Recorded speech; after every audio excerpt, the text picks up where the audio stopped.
first slide is going to be very short. If it should be. Talk about an epilogue. Remember a couple of weeks ago I defined an epilogue in this section. An epilogue always comes at the end of the story, but is separate from the final chapter. It provides a sense of closure in a way that the final chapter sometimes cannot or does not do. But we have a good example running into something like that in the story of Jacob and Esau, because there is a very concise story in the book of Genesis about Jacob and Esau, how they were born in their early years.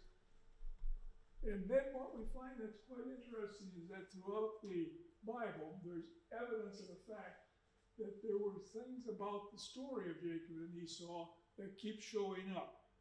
When we go through this story very quickly, one of the things that happens is that we find that there is sort of an animosity that exists between Jacob and Esau and Jacob's descendants and Esau's descendants. And that animosity seems to begin all the way back when Rebekah, their mother, was pregnant. And we read in Genesis, it says, the children struggled within her, and she said, if this is thus, why do I live? Then we have a very, very important oracle here.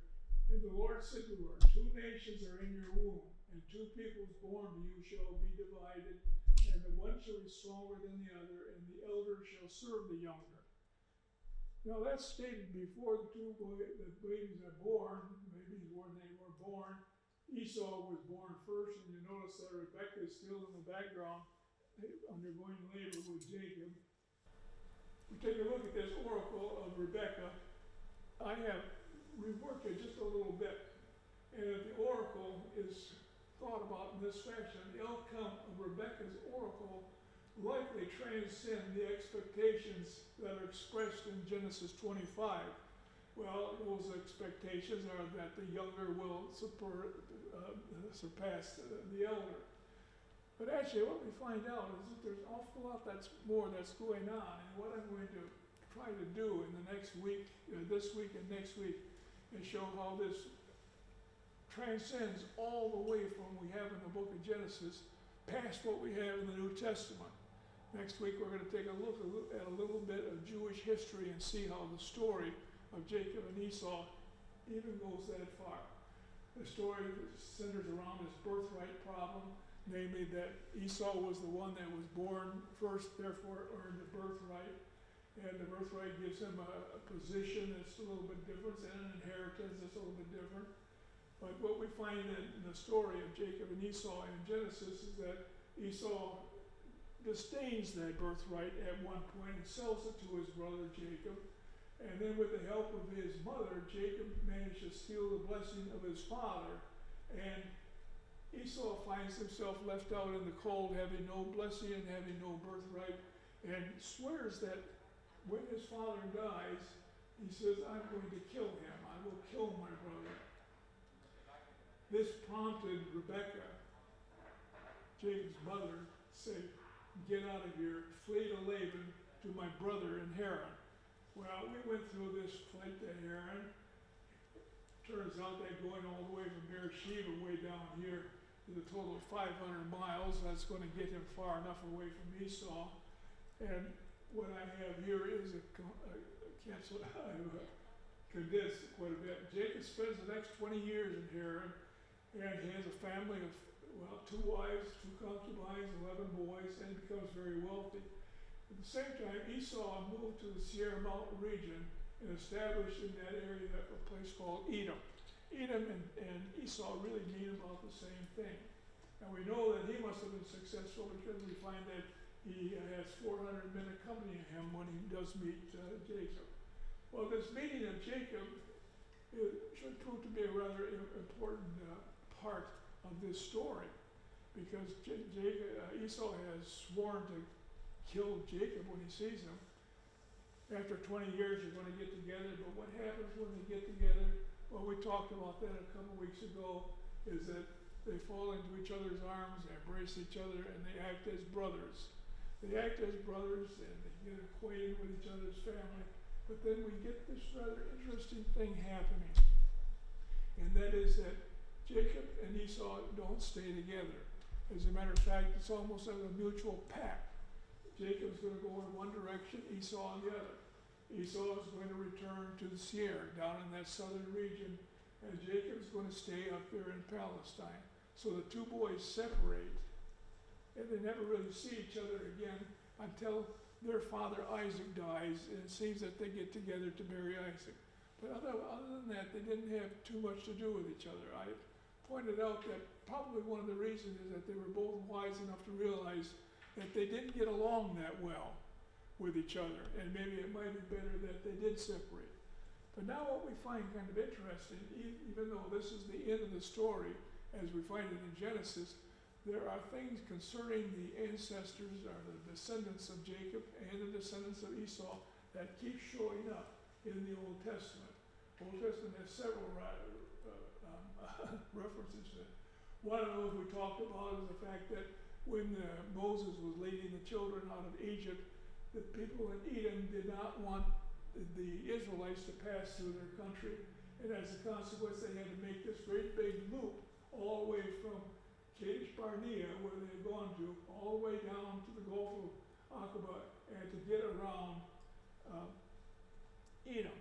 The reason I point this out is because anytime you try to find any map of the route from Egypt to Palestine, you will always see that loop. Whether that actually happened or not, we don't really know. There is no archaeological evidence to back that up. We also find in the Old Testament references in the book, in the Deuteronomy histories, that both David and Saul fought the Edomites. In one case, we find that David was very successful against the Edomites, and we, in these two verses here, find that he had set up quite a kingdom for himself there. However, when we take a look at this, we find out that Judah, or Judea, or the place where Jacob is, and Edom are neighboring countries, and probably this was nothing more than a neighborhood fight. And it wasn't anything special dealing with the fact that at one time their ancestors had been brothers. Very often neighbors do have a tendency to have wars with each other, and what came to my mind was Germany and France. Same sort of situation. However, when we get a little bit further on, we find out there's some interesting literature after the Babylonian exile. When the Israelites come back from Babylon in around 539 BC, when the Persians said you can go back home after being captive in Babylon for about 40 years, they come back home and find things that are rather different. And we find some literature that is being written that indicates that there's sort of an animosity that really exists between the descendants of Jacob, namely the Israelites, and the people from Edom, or the Edomites. The whole book of Obadiah is dedicated to that and to that alone, the animosity that existed between those two families. Then there are several places in the Psalms where we find evidence of the fact that there was some sort of animosity that existed between those two families. Possible source of the problem, I pointed out that probably what had happened is this. When we look at what existed at the beginning, the kingdom of Edom, where Esau was just south of Judea. This is where Jacob's people are. Over to the east are the Nabateans. The Nabatene tribes were Arabian tribes. These people started to expand and started to push the people of Edom off to the west. As they push the people from Edom to the west, we find that Edom shifts from being on one side of the Seir to the other side. And the Edomites now are in this area here just south of Judea.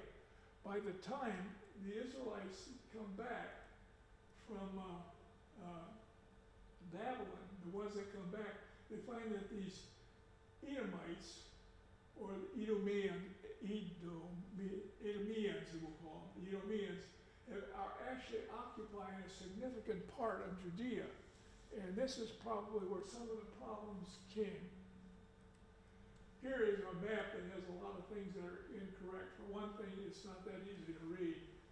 But notice the Dead Sea here.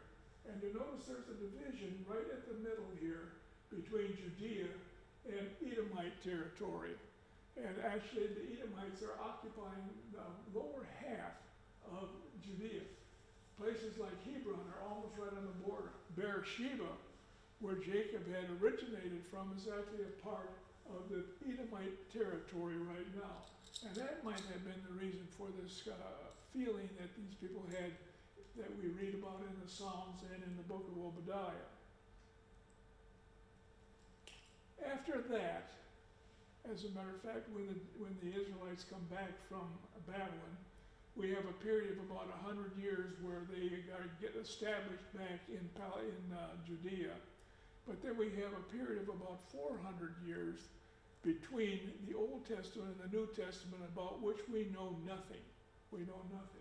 There's nothing in there between 400 and the beginning of the Christian era. The New Testament covers just the birth of Christ at 7 BCE, and up until Paul is in Rome around 64, 65, or actually about 64 BCE. New Testament covers a small area.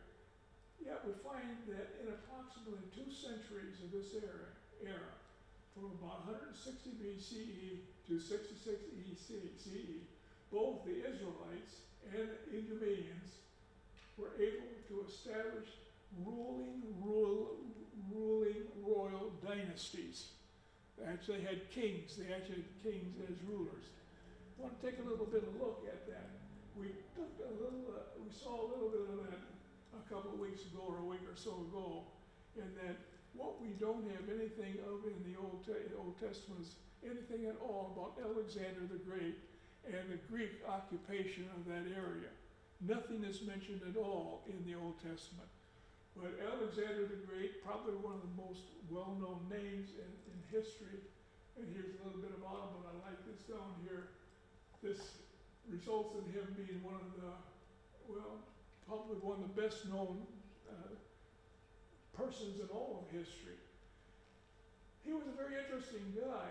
He was a son of a guy named Philip in Macedonia, which was a northern province of Greece, who had sent his son down into Athens to be educated.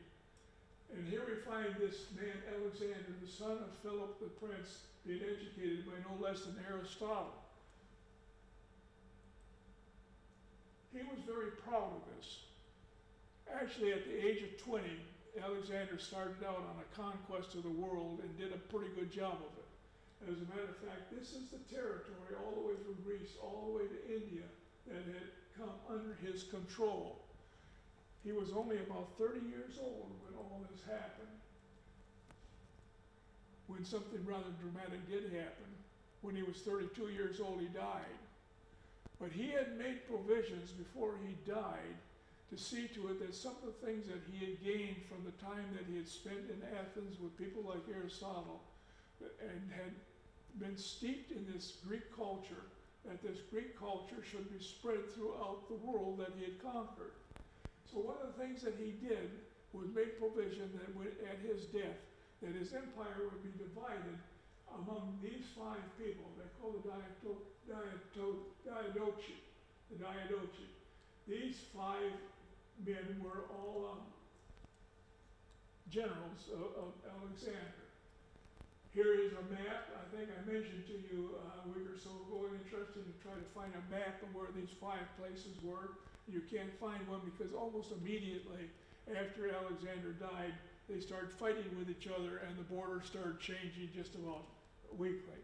However, in time, as I mentioned, he wanted to, here's the word Hellenize, that is to make, instill this Greek culture throughout his whole kingdom.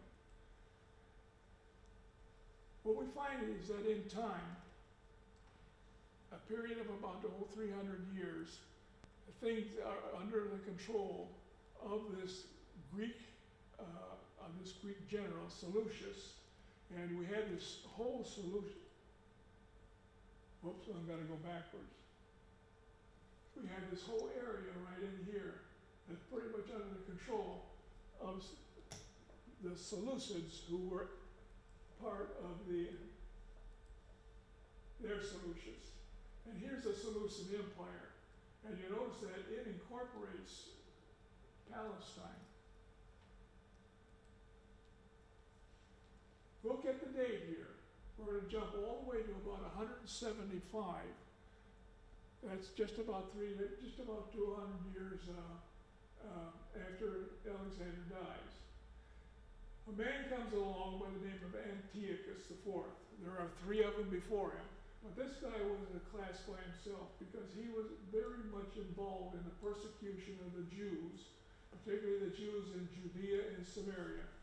And he was the cause of what we call the Maccabean Rebellion. This Antiochus is also called Antiochus Epiphanes, meaning he's a madman. He outlawed Jewish religious sites and traditions kept by observant Jews, and ordered the worship of Zeus. The Maccabean Revolution resulted from a man named Matthias and 5 of his sons rebelling against the Greeks, rebelling and causing a rebellion that I will shorten a little bit.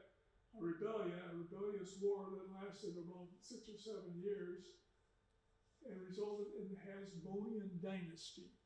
Now, let me show you what that Hasmonean dynasty is. This was a slide that I came up with last week that we couldn't read. We can't read it yet today. But I want to look at it from the top here. And then it starts with Matthias. He was the father, and he was a priest. He was a high priest in the city of Medellin. He has these 5 sons. 2 of these sons are killed in the Maccabean War. One of these sons stays on and adopts the priesthood. This was Simon. And you notice that his progeny are shown here. And what happens is that he has a son by the name of Hyrcanus. Hyrcanus is also listed here as a ruler. Now, let me see, let's hope this. Here is that section of that shows some of these dates. This is Hyrcanus. Hyrcanus was a descendant from this Simon. And we're told that he ruled from 134, that would be about 30 years after the beginning of the Maccabean War. He ruled as a king. He ruled as a royalty. He ruled as a king.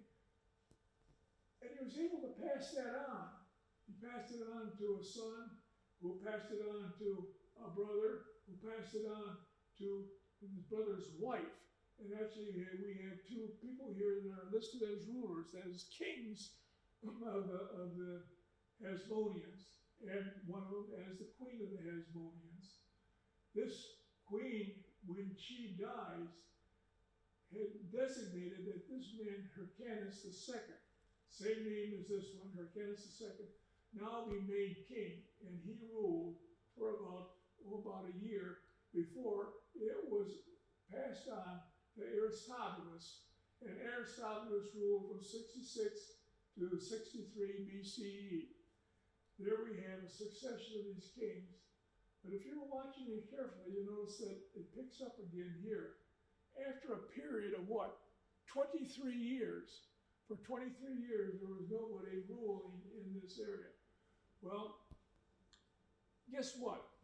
As is typical, there are an awful lot of things that are going on in other parts of the world that are affecting what is happening to the people that are in Judea.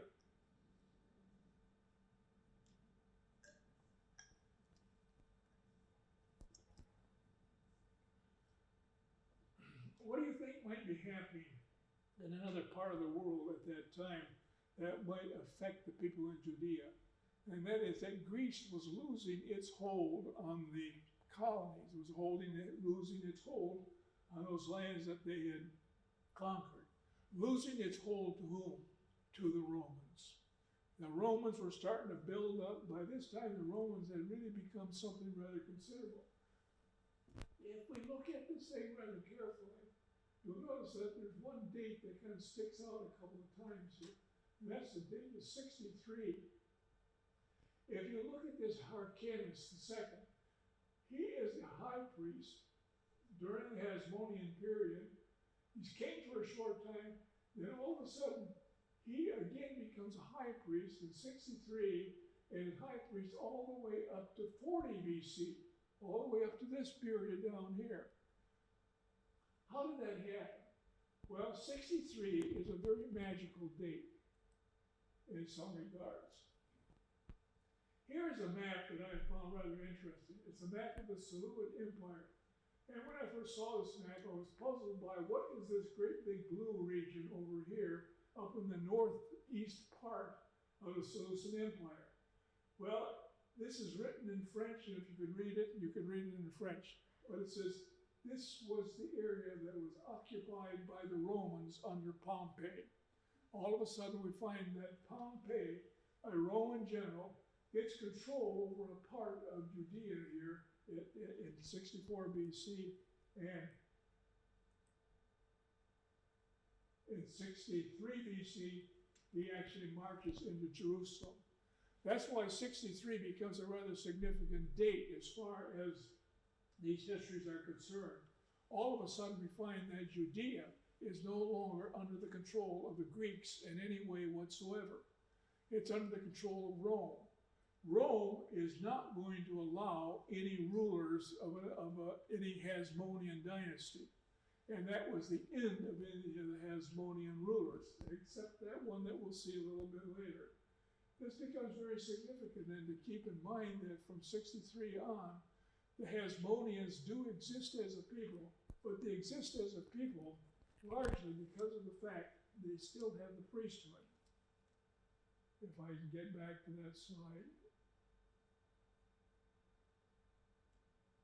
Because you'll notice that during that whole period, this Hyrcanus is still allowed to act as the priest. So there is some sort of continuity that exists as far as those people are concerned and having a Jewish background, even though the Romans now are in control of their dynasty, of the Hasmonean dynasty. Now,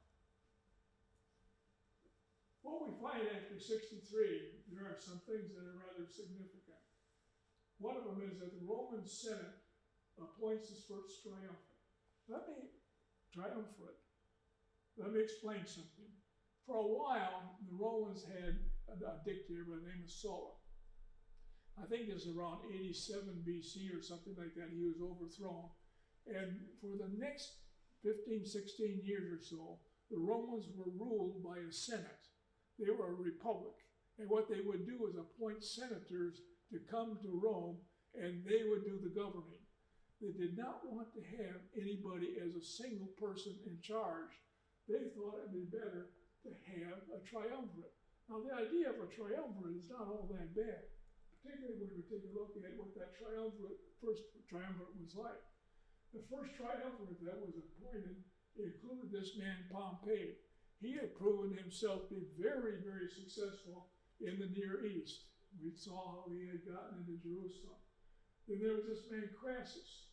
We don't know that much about him except a couple of things. One is that he was the richest person in Rome at that time. I think all his dealings were in real estate. And that he had been somewhat successful as a warrior against a group of people called the Parthians. I'll talk about the Parthians a little bit later. And the third member of this triumvirate was Julius Caesar. Now, Julius Caesar was still a young man when this dictator Sulla came out of power. And Caesar spent the next few years in Rome acting as the people's voice against the Senate or with the Senate or acting with the Senate. He became very, very well known, extremely well known. And as a consequence of that, he was sent out as a warrior, and he went to Spain and made himself even more well known by being a very successful warrior. Came back to Rome, and then in 60 BC, Crassus, Pompey, and Julius Caesar were made the first triumvirate, and they would rule. Now, that triumvirate was interested in some interesting ways. Whoops, I'll go back here. It was interesting in some way. There was a close relationship between Pompey and Caesar. Caesar had a daughter by the name of Julia, and when she was 16 years old, she married Pompey, who was in his early 50s. You work that out yourself. Anyway, Julia died, and what had been a close relationship between Pompey and Caesar sort of fell apart.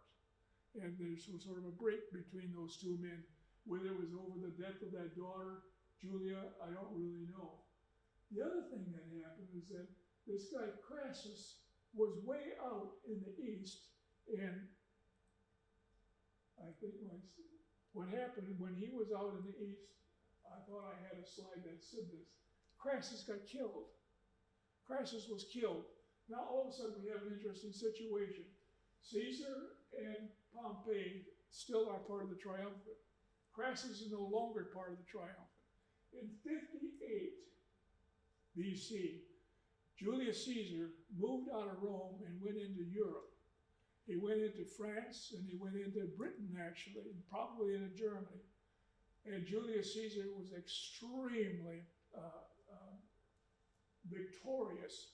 And actually, we know an awful lot of the Western world to the victories that he had when he was in what he referred to as Gaul. He is up in the north there, being very victorious. Pompey is down there in Rome. Crassus is dead. Can you guess what happened? Well, one of the reasons that the triumvirate worked real well is that if you had three people, there's no way anyone was going to become the predominant person, because with three egos such as this, you're not going to find anybody siding with somebody else. But when there's only two of them, there could be a conflict. And it was rather apparent that there was going to be a conflict between Caesar and Pompey. Caesar was ordered to come back from Europe. He was ordered to come back from France and to come into Rome, apparently to discuss this whole situation. But he was told, leave your victorious army back in Europe. Don't come to Rome with that army. Because they could foresee that if Caesar marched into Rome with a victorious army, he was all of a sudden going to be regarded as being, hey, this is going to be our leader. So Caesar was told, don't come into Rome with your army. Caesar marched all the way down from way up north here, all the way down to the border between the Roman Empire and the northern region with his army, and came to the little river of Rubicon. And he makes notice of the fact that today I crossed the Rubicon with his army, which meant what? He was declaring war on Pompey. And that was the beginning. Now this was in 49 BC. This is in 49 BC. This is the beginning of a civil war between the Romans, a civil war between Caesar and Pompey. What happens is that Pompey leaves Rome with his army. Caesar pursues him and travels all the way to Greece, and in the city of Pharsalia in 48 BC, Pompey was defeated. His army was defeated. His army was defeated by Caesar's army, and Pompey fled and went to Alexandria in Egypt. But Caesar followed him. Caesar followed him almost immediately. What we read here is that Caesar then became involved with Cleopatra and her battle against her brother, and is trapped in Alexandria. And then we see a name showing up, Antipater, an Edomanian, one of these descendants of Esau, one of these Edomites, who had been very friendly with the Hasmoneans, and he does a big favor for Caesar. But let me show you a couple of slides here. Here is the Civil War, showing the fact that this is where he crossed the Rubicon. This is where Caesar crossed the Rubicon. Here's Rome. This is all the way to Greece, and this is where the Pompey's army was defeated. Pompey flees down to where? Alexandria, which is right here in Egypt. almost immediately, Caesar notices this young princess, Cleopatra. This is a good slide, really, because it does show Cleopatra as a young girl, and Caesar, by this time, was probably in his 40s, maybe in his, probably in his 40s. To make a long story short, they become acquainted. They become so well acquainted that this Cleopatra, who was fighting for the throne of Egypt against her own brother Ptolemy, that Caesar sides in with Cleopatra to help Cleopatra. And in the process, he manages to get himself into some real trouble and is captured, you might say, and is held a prisoner somewhere in Alexandria. And if I've got these slides right,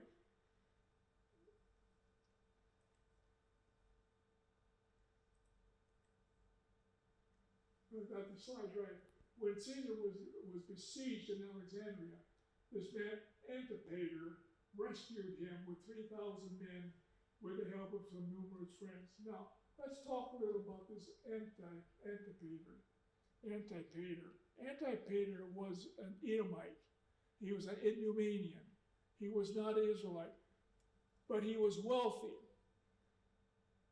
At that time, the Hasmoneans, when he first came along, were in power. And guess who he sides with? He gets to become very friendly with the Hasmoneans. And he sided very much with and he helped the Hasmoneans in any way he could. But when Pompey came into power,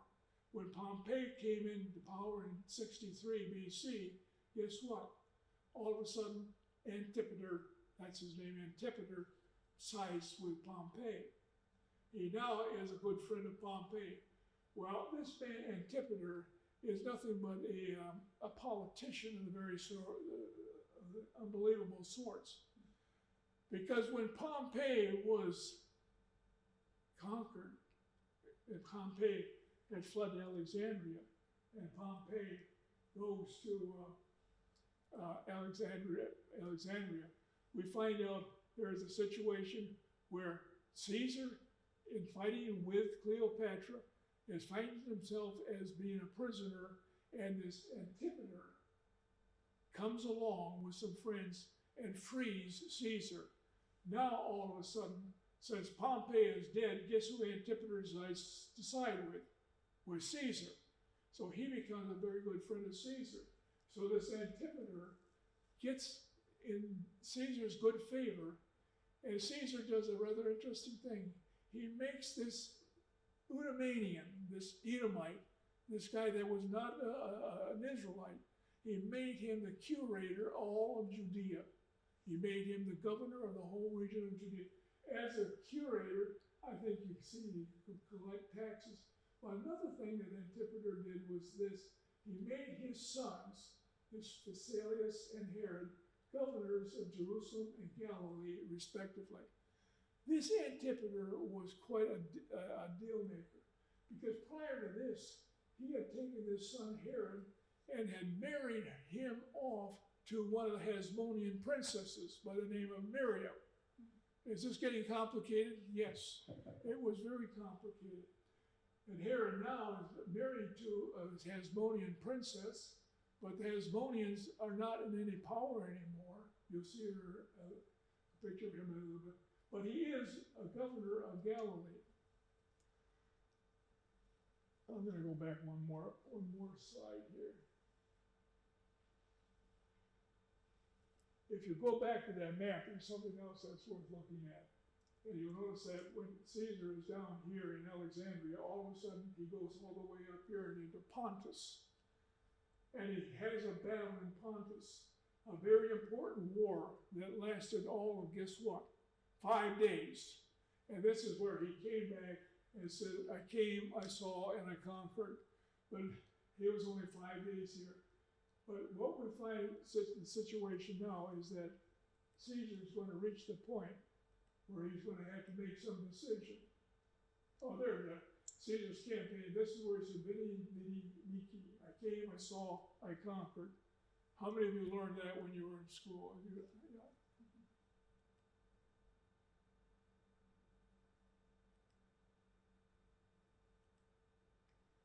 Caesar decides to go back to Rome.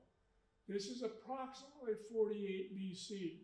He decides to go back with Rome, and guess what? He decides to take Cleopatra along with him, because Cleopatra already has a son by him. So they were more than just mere acquaintances. When he gets to Rome, he finds that the people in Rome are not that happy about Caesar having this Cleopatra living in a house where he is visiting quite frequently, because Caesar also has a wife and a home. But the other thing that made them quite unhappy was the fact that Caesar also, because of all the victories that he had had up to this point, now appoints himself as dictator and dictator for life. That is somewhat of a problem. A lot of the Roman citizens were not that happy with having somebody being appointed dictator for life. Okay, Caesar can become dictator for a year or two, but not for life. And what did they do? They killed him. They assassinated Caesar. And Caesar was brutally assassinated on March the 15th in 44 BC. And what had happened is that somebody had to find some vengeance for this. And almost immediately, the Romans set up a second triumvirate. This second triumvirate had three interesting people. One of them was Mark Antony. Mark Antony was a good friend of Caesar's, a little bit younger than Caesar, but a very good friend of Caesar. Octavian was a nephew, probably an adopted nephew, of Pompey. I'm sorry. Octavian was a grandnephew of Caesar. He was a grandnephew of Caesar. He was only about 19 years old. This man Epiphanes, we don't know that much about him, but these three men were in charge of getting some revenge against what had happened to Caesar. And what we find is that they go all the way to Philippi. And when they are in Philippi, we find that they encounter Brutus and Cassius, two of the senators that were leaders in the assassination, and convince the two of them to commit suicide. And Octavian and Julius Caesar and this Epiphanes are now the triumvirate. The assassination of Caesar has been revenged. And what happens is that Octavian and Mark Antony decide to divide the kingdom up and send Epiphanes down to North Africa and put him in charge of some of the provinces in North Africa. But Octavian takes control of all the regions in the west, in the region of Rome. On the other hand, Antony is given the region involving Jerusalem and involving Egypt. What happens when Antony gets to Egypt is probably quite famous. Does anybody remember what happened? He falls in love with Cleopatra. Now, apparently, he had met Cleopatra when she was in Rome with Caesar, so he knew who Cleopatra was. To make a long story short, although Shakespeare made it very long, they had 3 children, and they were an item for a long time. But this caused a real problem as far as Octavian and Mark Antony were concerned, because Octavian felt that, Mark Antony, you're not doing your job over there in the east. You're spending too much time with Cleopatra. And it ends up that Octavian and Mark Antony, in a sense, go to war. Actually, it is actually declared a war some years later, but there's a real antipathy between Antony and Octavian. In the meantime, with all this happening, with the death of Caesar and Pompey, there was a temporary relax of Rome's grip on the Hasmonean kingdom, and you find that situation involving the Parthian Empire comes into play. Now, you find this kind of interesting. The Parthians are not mentioned anywhere in the Old Testament. They are mentioned once in the New Testament as a group of people that were present at the time of the Pentecost, at the beginning of the Christian church, along with a list of a lot of other people. But who were these Parthians? Well, here is a picture of the Seleucid Empire. This is the Parthian Empire. Here's the Caspian Sea. The Parthians occupied, well, I think I have a somewhat better map than that. The Parthians occupied this area just to the southeast and the south of the Caspian Sea. They were very much like the Scythians. The Scythians were very well known as being ferocious warriors, but so were the Parthians. And I couldn't help but get a number of these pictures of these warriors.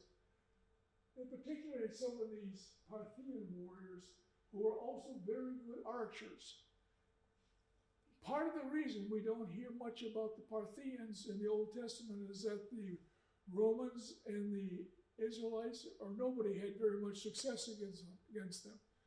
And in those days, when you wrote history, you did not write about your defeats. And they may have had a lot of defeats at the hands of the Parthians. We do know for a fact that Crassus himself was killed by the Parthians. What these Parthians do is rather interesting in this fashion.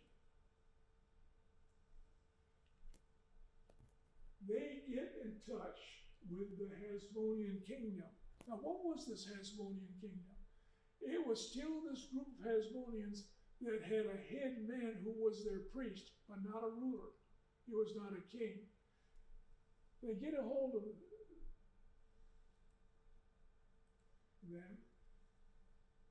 The last time they actually had a ruler was in 63. That's when Pompey came in. And here we have a period of 23 years that all of a sudden this man becomes the ruler. He becomes the king of the Hasmoneans. How did he do that? You get a mixed story here. Part of the story says he was approached by the Parthians. The other is that he approached the Parthians and said, look, I will give you Judea if you make me king again. So this man all of a sudden becomes king. He becomes king in 40 BC. Becomes king. You notice he's only king for about 37 years. What happens in that 37 years? Well, let's take a quick look at this in terms of what happens when this man becomes the king of the Hasmoneans. What happens is that no longer is Rome in control of the Hasmoneans. No longer is Rome in that much control of Judea. Two things could really happen that are serious. One of them is that this Aristobulus may have lost some of his control, but he didn't. Well, but he may have. You notice that in 40, all of a sudden, he's no longer the priest. The Hasmonean says, we don't need you. We have our own ruler right now. And the other thing that happened was that Herod, who was then the governor of Galilee, was appointed by his own father, who was appointed by the Romans. Now Herod is in trouble. And what we find is that Herod has to get out of Judea. Now actually what we find out is that when this man Antonius, that was the one that became the new king, when he becomes king in 40 BCE, things happen rather quickly. We find out that that Herod decides that he has to go to Rome. Now, there are a couple of stories of how he gets to Rome. One of them is that he escapes the Hasmoneans, who are now under control of this Antiochus. He escapes and he gets down into a southern part of Judea, but eventually he gets himself all the way into Rome. You'll notice that something else that had happened.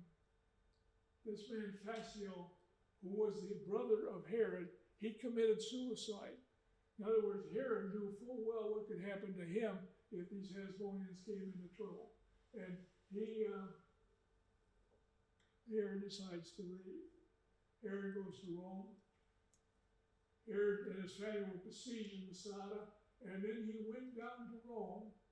And when he was in Rome, in a period of about 3 years' time, he manages through, I got the right slide here, with a bit of politicking, somehow or another, when Herod, who was nothing more than an appointed governor by his father, was in Rome. But unfortunately, this man Antiochus, who had been appointed, was working with the Parthians, is in control of that area right now. And Mark Antony, who should have been in control of that, but lost control because he was in too much control with, too much involved with Cleopatra, Herod managed to get the Senate to have him appointed as king of Judea. That is in 37 BC. All of a sudden, in 3 years' time, if we go back to the end of the, I've got to find a better window. If we go back to this, at the end of this time, in 37 BC, we find this man is no longer the king. Why? Well, because Herod has come back as king. One of the chores that Herod was given when he was in Rome apparently was given by Mark Antony when Antony said, "You can become king of Judea if you bring me Antiochus' head on a platter." In other words, if you can get rid of Herod does go back to Rome. Herod goes back to Rome, and all of a sudden we find that things are very different. They're very different. Herod goes back to Rome, and he becomes Herod the Great. Actually, Herod becomes the reigning chief, the reigning king of Rome in 37, and reigns until 4 BC, 33 years that he is the king of Rome. Now, I don't know if my slide will show this or not, but in one of the previous slides, you find out that Herod had been married to a Hasmonean princess. One of the things that was interesting about Herod as the king is that he wanted to make sure that he would not have anybody causing him any problems in holding on to the kingship. And the best way of doing that is to get rid of any of your competition. Well, how do you think he did that? He killed them. He took his own wife, Miriam, and his 2 sons, who now had Hasmonean blood, and he had them executed. So there was no way that the Hasmoneans would say, "Look, we still have a bit of control of Judea." Herod wanted it all to himself. If you go through the history of Herod, and we do know quite a bit about it, all the way through those 33 years, he's constantly battling off one usurper after another, and generally he has them executed. I found it kind of interesting. Many of them were executed in the same way. They were drowned. So for some reason, he liked to drown. This is Herod the Great. But this is where maybe you remember Herod the Great. This is Herod the Great with whom? With the Magi, who were looking for what? These were some wise men that came from the east, looking for a king of the Jews that had been born in Bethlehem. Now, how is Herod going to react to the idea that there's a king of the Jews born in Bethlehem? Well, how do you think Herod reacted to it? Let's get rid of the possibility that there would be a king of the Jews. And what we read in Matthew, what happened is that Herod then decided, I got to find that possible king and make sure that he doesn't reign. From the wise men, he finds out that that star first appeared about 2 years before, and he orders all the babies that were in Bethlehem, where this king was supposedly born, to be drowned, to be killed, to be executed. And that's the way we first really encountered Herod the Great. Herod dies in 4 BC. He dies and he leaves several children. He does not appoint a single person as the heir to his throne. But what we have here are the Herod. Here are all of the different children that come from Herod. And what we have is the beginning of the Herodian dynasty. And that is that we find that for a period from about 4 BC through the whole period of the life of Christ and through the period of the early church, the people in Judea were being governed by this Herodian dynasty, by these Herods. You can't see it on this slide, it doesn't show that well, but I think the next slide shows how often we find in the New Testament evidence of the fact that these Herodians, descendants of Herod, show up in various parts of the New Testament. These are some of the actual references to the New Testament that we find the Herodians being referred to. Here's another slide similar. I like this one. It shows something that we're quite familiar with. One of the important stories that we have in the New Testament is the beheading of John the Baptist, which was caused by Antipater, who was one of the sons of Herod, at the bequest of what? Of his wife, because of the days of his daughter Salome. And this slide. It also shows situations where Paul was involved with the Herodians, and Peter and James. These are people that were involved in one way or another with the Herodians. Keep in mind, who were these Herodians? They were the progeny, the children of Herod the Great, who was a what? An Edomite.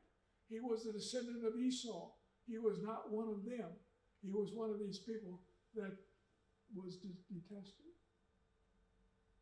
If you go to the book of Acts, you find the last bit that we can find concerning the New Testament in terms of history. And that is that Paul is sent to Rome. Paul is sent to Rome, and after a shipwreck, he lands in Rome and spends 2 years in Rome. When this was, we don't know. We think it was probably around 62 or 63 CE in the Christian era. Apparently Nero was still alive. Whether Paul ever appeared before Nero, we don't really know. But what we do know that is rather significant is that at the end of the New Testament era, has anything been decided as to what Rebecca had predicted about one of the nations suppressing the other? No. We find that the Hasmoneans or the Jews or the Israelites that are in Judea are still under the influence to an extent by the people that were descendants of Esau. Can we get it from the Bible? No, we can't get it from the Bible. And so next week we're going to take a look at a little bit of Jewish history. Jewish history that gives us a partial explanation as to who does come out on top. It also gives us a little bit of an explanation of why we ought to look at that oracle of Rebecca and see how outstanding it really was, and are making the predictions about what was true about those two people, those two sons that were in her womb, and one of them would be the head of a great nation. So next week we'll see the solution to the epilogue as to what happened with these brothers in the long run, and we'll get a quick introduction to what we're going to do next in the book of Genesis. The end.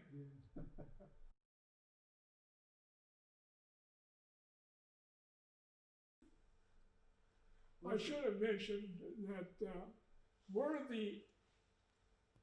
the Hasmoneans, were the Jews that were living at the time of Christ aware of all the things that Herod's progeny were doing? Yes, because they could read it in the New York Times. They were the leader. Not only the New York Times, but if we look at the history of these, they would also read it in the National Enquirer, because there was a lot of strange going on. And the New Testament doesn't make it that clear that the Jews at that time did not take kindly to the fact that they were being governed by a kingship, by a dynasty that actually was the descendants of Esau, not of Jacob. Yeah, it's the first time I've ever heard that link. I appreciate you doing this. It's the first time I've ever heard this link. All those Well, connections. Yeah, but between Esau's progeny compared to Jacob's.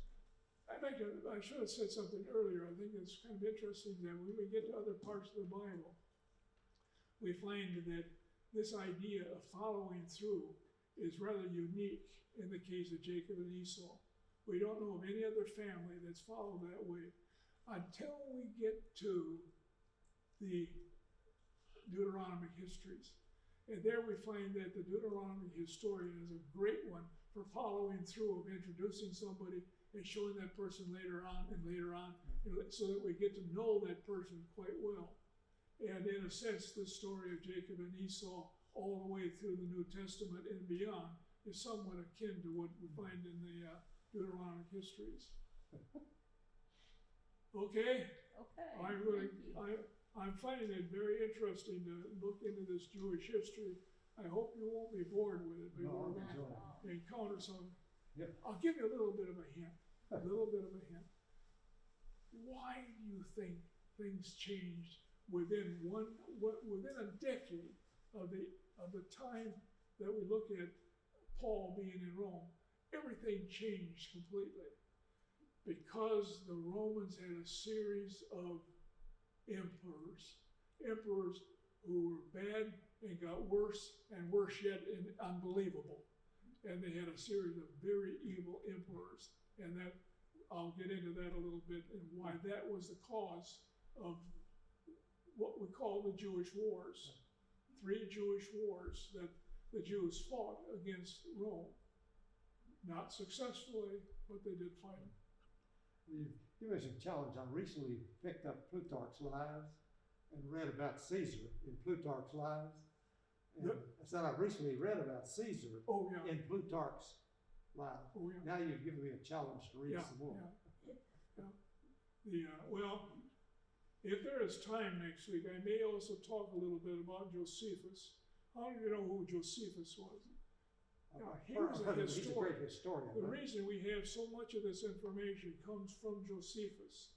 He was a historian who recorded all these things, sitting in a villa in Rome and allowed to write until his old age.